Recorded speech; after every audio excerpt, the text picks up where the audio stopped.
নমস্কার বন্ধুরা, প্রেরণা বাংলা মোটিভেশন চ্যানেলের আজকের পর্বে সবাইকে আমন্ত্রণ। আশা করি আপনারা সকলে ভালো আছেন, সুস্থ আছেন। আপনি আপনার জীবনকে যদি সঠিক পথে এগিয়ে নিয়ে যেতে চান, তাহলে প্রথমেই দরকার লক্ষ্য নির্ধারণ করা। আপনাকে জানতে হবে আপনি কি চান আর কি চান না, কোন কাজ আপনাকে সব থেকে বেশি আনন্দ দেয় আর কোন কাজে আপনি বিরক্ত হয়ে ওঠেন। আপনি যদি নিজের মূল্যায়ন সঠিক করতে না পারেন, তাহলে আপনার জীবন হবে দিশেহারা। আপনি আপনার জীবনে কোন পথে যেতে চান সেই সম্পর্কে যদি আপনার স্পষ্ট ধারণা না থাকে, তবে আপনি চলবেন উদ্ভ্রান্তের মতো। ফলে জীবনের মূল্যবান সময় নষ্ট করার সাথে সাথে ব্যর্থতা হবে আপনার নিত্য সাথী। সফলতার আনন্দ থেকে আপনি বঞ্চিতই থেকে যাবেন। সফলতার আনন্দ পেতে হলে মাত্র একটি মন্ত্রে নিজেকে দীক্ষিত করে নিন, যে মন্ত্রের নাম আনুগত্য। প্রথমেই বলি, আপনি আপনার জীবনের লক্ষ্য নির্ধারণ করবেন কিভাবে। স্বামীজি বলছেন, হৃদয় হচ্ছে জীবন নদী আর মস্তিষ্ক হচ্ছে সেই নদীর ওপরে সেতু। তোমরা সব সময় হৃদয়ের কথা শুনে চলবে। আগে ঈশ্বর লাভ করো, তারপরে যা খুশি করো। ঈশ্বর ছাড়া তো কোনো কিছুই গুরুত্বপূর্ণ নয়। যেখানেই মলিনতা, নীচতা বা অজ্ঞতা দেখবে, সেখান থেকেই মুক্ত করার জন্য তোমরা সংগ্রাম করবে। আধ্যাত্মিক স্তরে অবাধ মুক্ত হও, কিন্তু মানসিক ও শারীরিক স্তরে কখনো বন্ধনহীন হইও না। এটাই হচ্ছে প্রকৃত সংগ্রাম। তোমাদের মধ্যে যদি শত সহস্র ত্রুটি থাকুক, তোমাদের ত্রুটির সাথে তোমরা যুদ্ধ করো না। নিজেদের মধ্যে তোমরা অন্য ভাবগুলোকে গড়ে তোলো। তাহলে ওইসব ত্রুটিগুলো স্বাভাবিকভাবেই অপুষ্টিতে মারা যাবে। তোমাদের কিছু করতে হবে না। আপনি আপনার জীবনের লক্ষ্য নির্ধারণ করুন হৃদয়ের কথা শুনে। তাহলে আপনি যে কাজ করবেন, সেই কাজে আপনি আপনার সম্পূর্ণ ভালোবাসা দিতে পারবেন। অনুগত থাকতে পারবেন নিজের ইচ্ছে ও ভাবনার কাছে। একনিষ্ঠ সেবক হয়ে যাবেন আপনার অন্তরের সমস্ত অনুভূতির। সৎ ও বিশ্বস্ত থাকবেন আপনার নিজের কাজের প্রতি। ঠাকুর শ্রী রামকৃষ্ণ পরমহংসদেব ছিলেন আধ্যাত্মিক জগতের নির্ভরযোগ্য পথপ্রদর্শক, শান্তিদাতা ও লোকগুরু। সাধারণ সিদ্ধ পুরুষের তুলনায় তার আধ্যাত্মিক অনুভূতি প্রদানের শক্তি ছিল বহু গুণ বেশি। স্পর্শ মাত্র বা কখনো ইচ্ছা মাত্রই সাধকের জন্ম জন্মান্তরের জাগতিক সংস্কার রাশিকে বিনষ্ট করে দিয়ে তার কুলকুণ্ডলিনী জাগ্রত করে তাকে সমাধিস্থ করে দেওয়ার সীমাহীন শক্তি ছিল ঠাকুরের মধ্যে। বেদান্তের মতে জীব ও জড় সবকিছুই চৈতন্যময়, সবই ব্রহ্ম।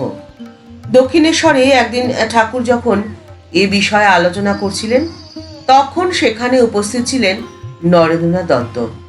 তিনি সে কথা মেনে নিতে পারেননি। উপরন্তু হাজরা মহাশয়ের কাছে তা নিয়ে ঠাট্টা তামাশা করছিলেন। বলছিলেন, এ কি কখনো হতে পারে? ঘটিটাও ঈশ্বর, বাটিটাও ঈশ্বর। যা কিছু দেখছি এবং আমরা সকলেই, সবই ঈশ্বর। এ আবার কি করে সম্ভব? এই কথা বলে দুজনে হাস্য পরিহাস করতে লাগলেন। ঠাকুর তা শুনতে পেলেন। ঠাকুর সে কথা শুনতে পেয়ে ভাবস্থ অবস্থায় নরেন্দ্রনাথকে শুধুমাত্র স্পর্শ করে বেদান্তের মতটি যে যথার্থই সত্য তা দৃঢ়ভাবে উপলব্ধি করিয়ে দিয়েছিলেন। আবার স্পর্শ না করে কেবলমাত্র দৃষ্টি দিয়েই ঠাকুর যে শিষ্যের কুলকুণ্ডলিনী জাগ্রত করে দিতে পারতেন, তার উদাহরণ দিয়েছেন স্বামী সীমানন্দজি। তিনি বলছেন, একদিন আমি পঞ্চবটিতে ধ্যান করছি। ধ্যান খুব জমে উঠেছে। এমন সময় ঠাকুর ঝাউতলার দিক থেকে এলেন। তিনি যেই আমার দিকে চেয়েছেন, অমনি আমার হু হু করে চোখে কান্না এলো। ঠাকুর চুপটি করে দাঁড়িয়ে রয়েছেন। বুকের ভেতরে যেন ঘুরঘুর করে উঠল, আর এমন কাঁপুনি যে থামে না। কুণ্ডলিনী জাগরণ যেন তার হাতের মুঠোয় ছিল। না ছুঁয়ে কেবলমাত্র কাছে দাঁড়িয়েই ঠাকুর তা করে দিতে পারতেন। আর তাই তো শ্রী শ্রী মায়ের কাছে দীক্ষার পরে বা অন্য সময়ও যখন কেউ কিছু তার কাছে প্রার্থনা করেছে, মা প্রায় তাদেরকে বলতেন, ঠাকুরকে ডাকলেই সব হবে। ঠাকুরের কাছে যা চাইবে তাই পাবে। অর্থাৎ ঠাকুর হলেন কল্পতরু। 1886 সালের 1 জানুয়ারি তিনি কল্পতরু হয়েছিলেন, এ কথা সকলেরই জানা। কিন্তু তিনি কি কেবল ওই একটা দিনেই কল্পতরু হয়েছিলেন? তিনি তো নিত্য কল্পতরু। আপনাকে শুধু আপনার আনুগত্য প্রকাশ করতে হবে। আপনি আপনার মনের সমস্ত দুঃখ, না পাওয়া, অপ্রাপ্তির জ্বালা ত্যাগ করে পূর্ণ উদ্যমে নীরবে যদি আপনি কাজ করতে পারেন, তাহলে আপনার দৈহিক, মানসিক ও আধ্যাত্মিক উন্নতি নিশ্চিত। আপনার যে কোনো সংকটে, যে কোনো দরকারে ঠাকুর থাকবেন আপনার ছায়া হয়ে। অনুগত সন্তানের সমস্ত দায়িত্ব যে তার। এই প্রসঙ্গে একটি বাস্তব ঘটনা আপনাদের সাথে শেয়ার করে নিচ্ছি। বেলুড় মঠে গাভী কেনা হবে। স্বামী নিশ্চয়ানন্দের ওপরে গাভীটি আনার দায়িত্ব পড়ল। যাওয়ার সময় স্বামীজি নিশ্চয়ানন্দজিকে বারবার বলে দিলেন, গরুর দড়িটা কিন্তু হাতে ধরে থাকবে, তাতে পালাতে পারবে না গরুটা। গরু কিনে আরিয়াদহ থেকে নিশ্চয়ানন্দজি নৌকোয় চড়লেন। তখন বর্ষাকাল, গঙ্গায় প্রচণ্ড জলস্রোত দেখে গাভীটি ভয় গঙ্গায় লাফিয়ে পড়ল।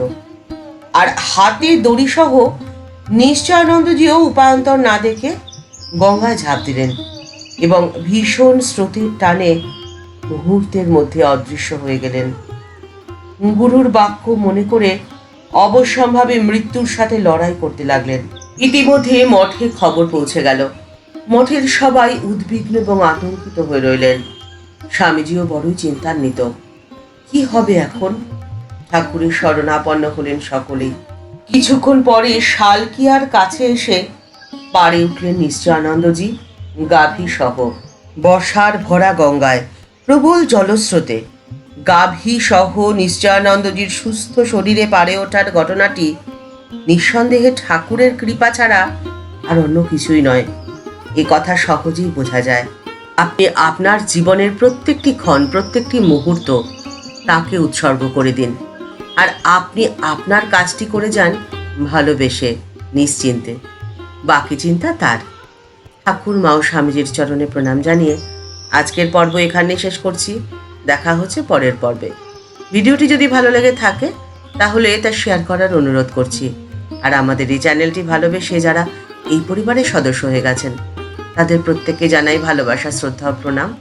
আর যারা এখনও এই চ্যানেলটি সাবস্ক্রাইব করেননি তাদের কাছে বিনীত অনুরোধ রইল চ্যানেলটি সাবস্ক্রাইব করে বেল বাটনটা ক্লিক করে দিয়ে অল বাটনটিতে ক্লিক করে দেওয়ার জন্যে।